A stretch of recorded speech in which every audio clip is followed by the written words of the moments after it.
how do you approach the argument which I felt they were continuing to rely on, which is this idea that that's evolution, that's natural selection, you don't like it, it's evolution? Because I feel like it really misappropriates and decontextualizes what evolution and natural selection even is and what we have proven versus not proven about that. So I mean, I think think there it's even are worth easy. fighting that point? I think that there are really easy counters to that, and when I brought them up a couple times, they don't bring those points up around me anymore. So I don't know if somebody wants to say that it's evolution for men to fuck a lot of girls or whatever, so men should sleep around. I think Right. the super obvious response is, have you ever heard of K versus R series, like for species selection? Yeah, I've heard Women, humans. Have very high investment in offspring. So it is in a woman's evolutionary strategy to stay as far the fuck away from a guy that's sleeping around as humanly fucking possible. A woman ought to opt for a beta fuck every time over an alpha male that's going to cheat on her, because one man cannot provide resources for that many children. So from an evolutionary just so story perspective, the idea that a woman wants to be with a man who's having children with like 20, 30, 40, 50 different women is absolutely not fucking true. Also, the historical record doesn't support that whatsoever either,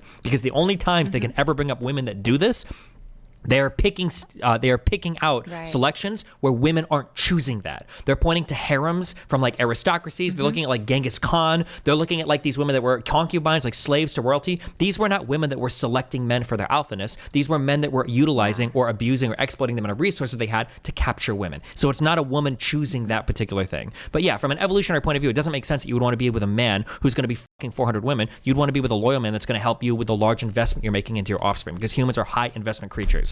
Yeah, it's the stupidest fucking point in the world. Yeah, I think it also takes out the context of community as well. As far as I'm concerned, I don't think there's any evidence that humans ever just completely lived in isolation. So I feel like a big part of what it has always meant to raise a child or like select a partner or create families has been like in the context of a community. And now it's like we have these like sort of isolated, like federated families in small pockets. And so that also, it seems like such a weak thing to ground so much of like philosophy in that they're doing. And I felt like there wasn't a lot of pushback.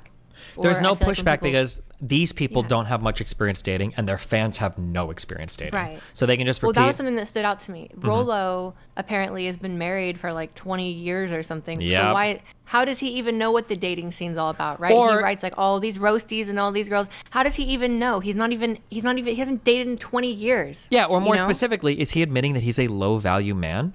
That's Shouldn't kinda he what it have a felt- harem? Well- right? Like, Well, did you see his body language around that other, what was that dude, Mark Waller or Justin Waller, whatever, that like Chad guy?